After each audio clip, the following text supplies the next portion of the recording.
Your life isn't being shaped by your goals. It's being shaped by your default environment. The people you're around, the conversations you repeat, and what you've started calling normal. But here's the twist. You don't need more motivation. You need a new flock. People think success is about motivation or talent or luck, but I'm telling you right now, your environment is stronger than your willpower. Because you don't rise to your goals, you fall to your standards. And your standards come from what you're surrounded by. So let's break this down in a way that actually changes your life. Now listen, when you hear the saying, birds of a feather flock together, it isn't just a saying, it's a warning label. This is because you become what you're around. It's not instant, nor magical, but it's gradual. Your standards, your habits, your confidence, your goals, they all get pulled in the direction of your environment. That means your circle quietly decides what you think is normal, what you think is positive, what you think is possible, and what you think is embarrassing. Because humans copy, not on purpose, not consciously, but through little things. It's the jokes people make, what they normalize, what they tolerate. That stuff sets the temperature for how you live. So let me say it brutally, if the people around you normalize excuses, eventually your brain calls them reasons.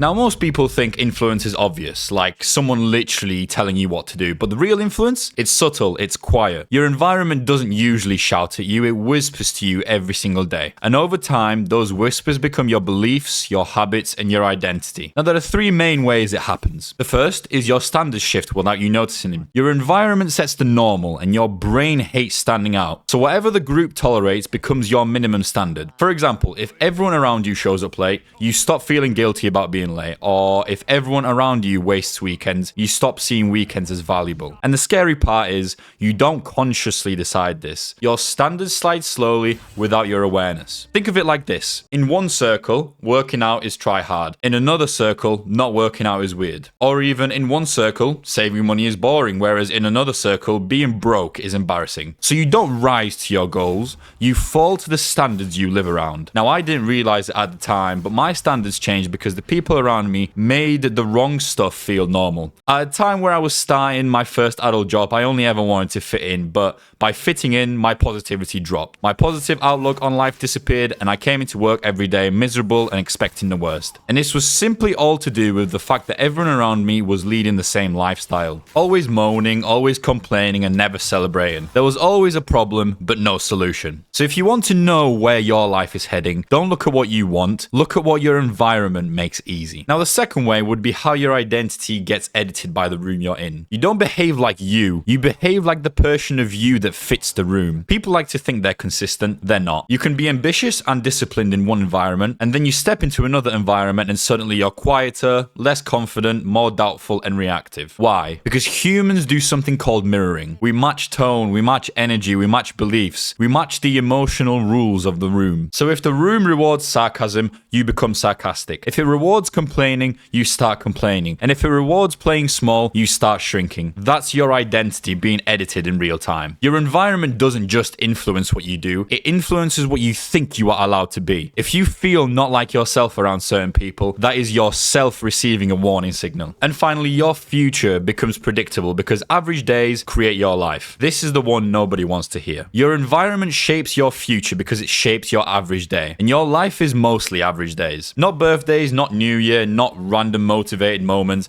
average days. So here's the brutal question. What does your environment make you do on a typical Tuesday? Because your Tuesday habits become your health, your relationships, your confidence, even your life outcomes. If your environment encourages takeaways, gossiping and complaining, then your future is basically on autopilot. Now, a person can have huge dreams and still live a small life because their environment keeps them in comfortable routines. So if you want a different life, you don't need a new personality, you need a new default. So if you've been blaming yourself thinking, why can't I stay consistent? It might not be your discipline, it might be your environment doing what it always does, pulling you back to what feels normal. And that's why the next part matters, because I'm going to show you the difference between a circle that drains you and a circle that upgrades you. Now, this is where people get it wrong. Most people think a bad circle means toxic, evil people, but actually, a drain circle can be full of people you love, and a growth circle doesn't have to be perfect people either. This isn't about judging character, it's about measuring impact, because one type of circle leaves you heavier and the other leaves you sharper. So let's make this painfully clear. A drain circle rarely attacks you directly, it's more subtle than that. It drags you down through things like jokes, banter, sarcasm, and low standards that slowly become your standards. Think about it. When you say, I'm trying to lock in this year. They say, here we go again. Or you might say, I want to start going gym consistently. And they say you won't last. It's not always malicious, but it is influential. People like this act in a specific couple of ways. For example, they normalize excuses.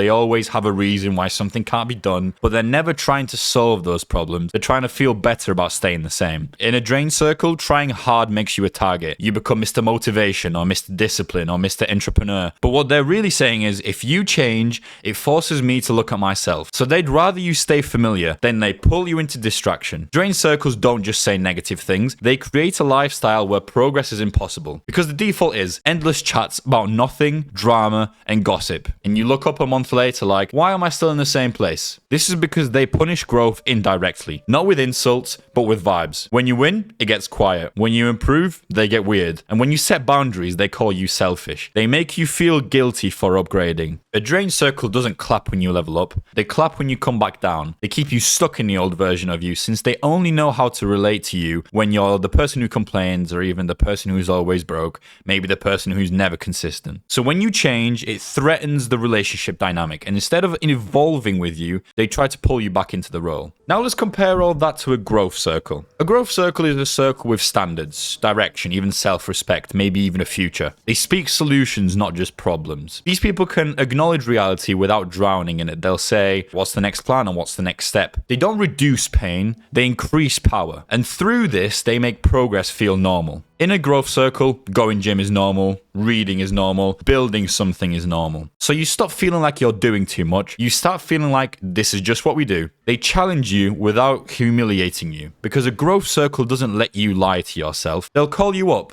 not call you out. They'll say this: you said you wanted this. Are you moving like it? Or you're better than that? Or be honest, are you avoiding it? And it hits. Because you know they want you to win. They celebrate your wins without getting weird. Because a growth circle can watch you improve without secretly competing with you. They don't make your success about them. They give you proximity to higher standards. You don't just get motivation, you get exposure. Exposure to better routines, smarter thinking, healthy relationships, maybe even bigger goals. And here's what happens. You stop asking, can I do it? And you start asking, how fast can I improve? A growth circle doesn't just support your dreams, they raise the floor of your life. Here's a test you can do instantly. After spending time with someone, do you feel clearer or more confused? Energized or drained? Maybe even focused, or even maybe more distracted? These gut reactions are because your body knows before your mind admits it. Let's think about the two types of friends you may have. Type 1 is your comfort friends. They'll help you forget your problems, but they'll also help you stay the same. Or even type 2 friends, the growth friends. They won't always comfort you, but they'll help you become someone you respect. Now, when you think of it like this, comfort is nice, but comfort has a coat. So here's the key point I want you to take away from this. Your circle doesn't need to be perfect, it needs to be intentional. Because if your circle is accidental, your future will be accidental too. Based on all my previous points, let's get practical. This is the part that actually creates change. Now for this exercise, think of 3 people you spend the most time with. Or if you're a little bit more isolated, think about the 5 biggest influences in your life. Who you message, who you listen to, and what you consume daily. Now answer these 3 questions. Do they expand me or shrink me? When you leave them, do you feel energized and focused, or drained and doubtful? What do they normalize? Do they normalize discipline, progress, or even responsibility? Or excuses, chaos, and avoidance? And finally, would you trade lives with them? Now, this one stings, because if you wouldn't trade lives with them, why are you taking their advice? Why are you copying their habits? Don't take directions from people who've never been where you're trying to go. If after those 3 questions you're reevaluating your circle and your influences, let me take you through the next steps.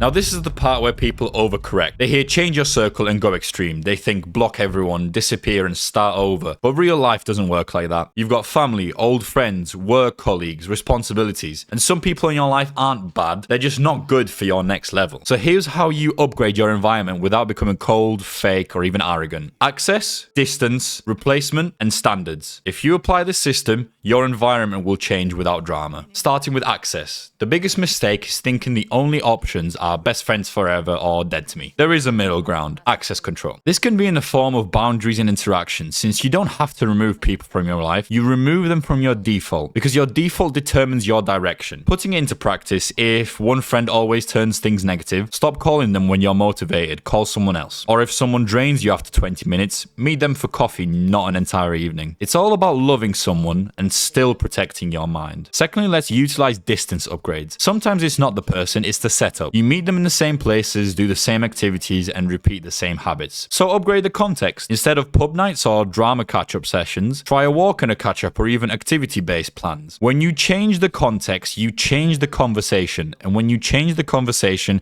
you can change the relationship dynamic. Most friendships don't die when you grow. They die when you refuse to evolve the environment you share. Next, don't remove, replace. If you only take people away and don't replace them, you will crawl back. Because humans don't just need discipline, they need belonging. So don't just subtract, add. Add expanders, people and environments that raise your standard. These can be a gym class or a park run, maybe even some volunteering or even networking events. Your life only changes when your inputs change. And your inputs are not just food and media, they're people. Now these past 3 steps accumulate to the final stage of raising your standards without announcing it. Now here's the part that saves you drama. Don't give a TED talk, don't say I'm leveling up in your low vibe. Just quietly change what you participate in. Focus on the goals and the purpose you really believe in. It could be as easy as saying, I'm focusing on my routine lately, so I'm going to head off early, or even, I'm keeping weekends productive for a bit. No over-explaining, no debate, because boundaries are not negotiations, they're standards you enforce. And when you enforce them consistently, people adapt. Some will respect you more, some will disappear, but both outcomes are information. A system like this will only work to empower you and your experience, but the change won't happen unless you work to become the source in your circle. If you want people around you to rise, you rise first. Not by preaching, but by being consistent. If you want to change your environment fast, change what you watch and listen to as well.